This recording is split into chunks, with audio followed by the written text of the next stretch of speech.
राधे राधे। आप सबका राधे सखिया चैनल में स्वागत है और राधे सखियों की तरफ से आप सभी को नव वर्ष की बहुत बहुत शुभकामनाएं। जैसे कि नव वर्ष की शुरुआत जनवरी में जो शुरुआत हो रही है वो 2 जनवरी को अमावस्या के साथ हो रही है। वैसे तो हर महीने की अमावस्या पितरों को के लिए समर्पित होती है, लेकिन पौष महीने की अमावस्या का विशेष महत्व माना गया है। हिंदू पंचांग के अनुसार हर महीने की कृष्ण पक्ष की अंतिम दिन अमावस्या तिथि पड़ती है और इसके बाद शुक्ल पक्ष की शुरुआत हो जाती है। अब 2 जनवरी को आ रही है। वैसे तो शास्त्रों में पौष माह की अमावस्या का मैंने आपको पहले भी बोला है कि विशेष महत्व है। इस दिन दान और धर्म कार्य करना बहुत ही महत्वपूर्ण बताए गए हैं। पौष महीने में कि अमावस्या के दिन आप सुबह स्नान, पूजा, जप और तप का विधान है। इस दिन गंगा स्नान का विशेष पूजन किया जाता है, लेकिन ये कोविड काल की वजह से आप लोग अपने घर में स्वयं ही बाल्टी के अंदर गंगा जल डालकर उसका स्नान कर सकते हैं, तो उसका भी फल हमें गंगा स्नान के बराबर मिलता है। अब शुभ मुहूर्त ये इस प्रकार है कि अमावस्या तिथि 2 जनवरी 2022 रविवार की सुबह 3:43 से शुरू होकर 3 जनवरी 2022 सुबह 5:26 पर समाप्त हो जाएगी। स्नान करने के बाद सबसे पहले आपको, क्योंकि ये रविवार के दिन पड़ रही है, तो इसलिए तांबे के पात्र में शुद्ध जल में चावल, चीनी, रोली, फूल डालकर सूर्य भगवान को जल जरूर करें। उसके बाद पितरों का स्मरण करें। क्योंकि इस दिन हम पीपल की पूजा नहीं कर सकते, इसलिए सूर्य भगवान की हम प्रार्थना कर सकते हैं और पितरों को जल सूर्य नारायण भगवान को दे सकते हैं। और इस दिन श्री कृष्ण और गीता की भी पूजा करनी चाहिए। गीता का 7वां अध्याय भी हमें जरूर करना चाहिए। आप चाहें तो व्रत भी रख सकते हैं या किसी गरीब ब्राह्मण को भोजन करा सकते हैं या फिर थोड़ा बहुत दान पुण्य भी आप जरूर कर सकते हैं। और शाम के समय अपनी छत पर आटे का 4 मुखी दीवा, जो मैं हर अमावस्या के दिन बताती हूँ कि अपने पितरों के निमित्त छत पर आटे का दीवा ले लें। आटे का नहीं बना सकते तो मिट्टी का दीवा लेके उसमें चारों तरफ बत्तियां डाल के लंबी वाली, और शाम को जब सूर्य नारायण छिप जाए और अंधेरा होने लगे तो अपने पितरों के निमित्त आपको छत पर ये दीपक जरूर जलाना चाहिए। चाहे आप इसको तिल के तेल का जला सकते हैं, चाहे घी का जला सकते हैं, लेकिन इसमें सरसों का तेल इस्तेमाल, जो पूजा पाठ होती है, जो पितरों के निमित्त दीपक जलाए जाते हैं, उसमें सरसों का तेल का इस्तेमाल नहीं किया जाता। इसके बाद आप सुबह जब सूर्य नारायण भगवान को जल अर्पित वगैरह करें, आप दान पुण्य वगैरह कर लें। उसके बाद आप जल का लोटा भर के रख लें और अपने पितरों के निमित्त, वैसे तो ये कहानी पीपल के नीचे कही जाती है, पर रविवार का दिन होने की वजह से आप ऐसे भी बैठकर या सूर्य नारायण के आगे बैठकर ये कहानी अवश्य सुने। एक ब्राह्मण था, उसका परिवार बहुत गरीब था। उस परिवार में एक कन्या थी। वह लड़की सुंदर, संस्कारी, गुणवान थी, किंतु गरीब होने के कारण उसका विवाह नहीं हो पा रहा था। एक दिन ब्राह्मण के घर पे एक साधु महाराज पधारे तो उस कन्या के सेवा भाव से वे काफ़ी खुश हुए। कन्या को लंबी आयु का आशीर्वाद देते हुए साधु ने कहा कि इस कन्या के हथेली में विवाह योग्य रेखा नहीं है। तब वह ब्राह्मण और दंपति ने साधु से उसका उपाय पूछा कि कन्या ऐसा क्या करे कि उसका विवाह शीघ्र हो जाए। साधु ने बताया कि कुछ दूरी पर एक गांव में सोना नाम की एक धोबन जाति की एक महिला अपने बेटे और बहू के साथ रहती है।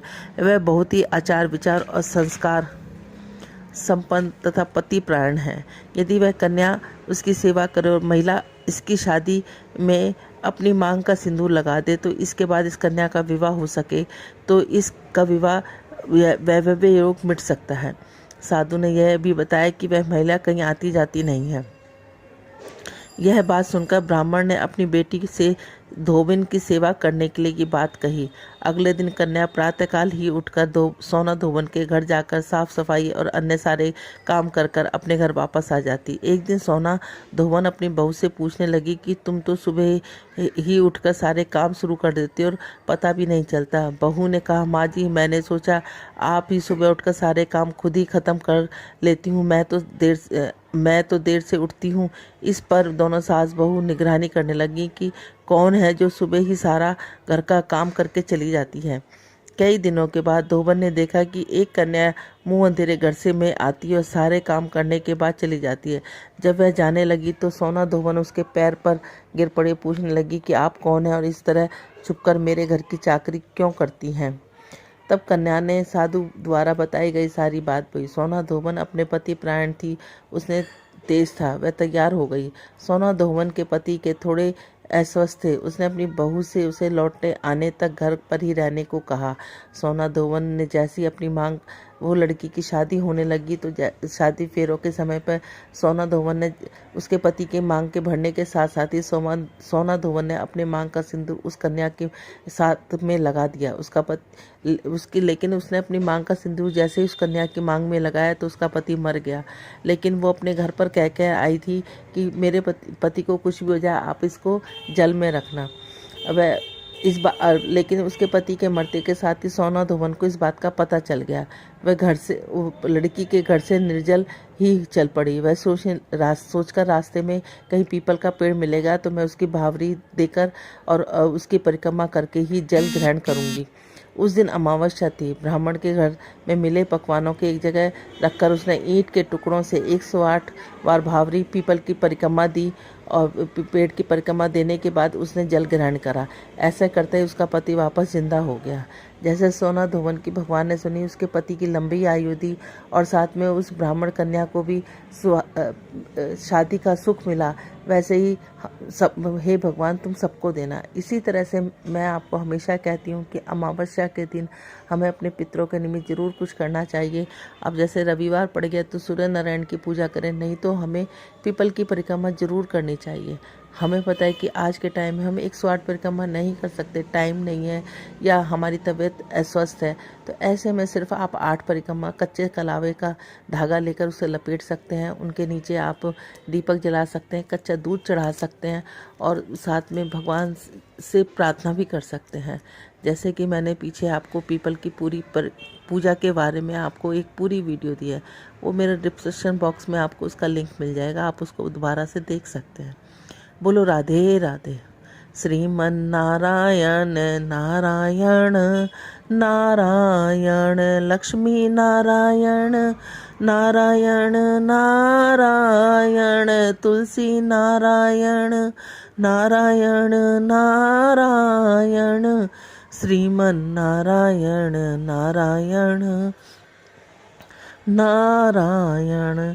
जैसे कल तो बड़ा ही पवित्र दिन है, क्योंकि कल एक तो अमावस्या है, एक रविवार की पूजा जो मैंने आपको बताया था कि पौष महीने के 4 रविवार की पूजा के बारे में, जो पीछे भी मैंने उसकी कहानी भी डाली थी और साथ में पौष महीने के रविवार की पूजा विधि विधान सब कुछ बतलाया था। तो जैसे कहा जाता है कि सोने पे सुहागा, वैसे ही हमें ये कल अमावस्या का दिन मिल रहा है। जैसे भी संभव हो सके आप इसकी पूजा विधि विधान जरूर करें। बोलो राधे राधे।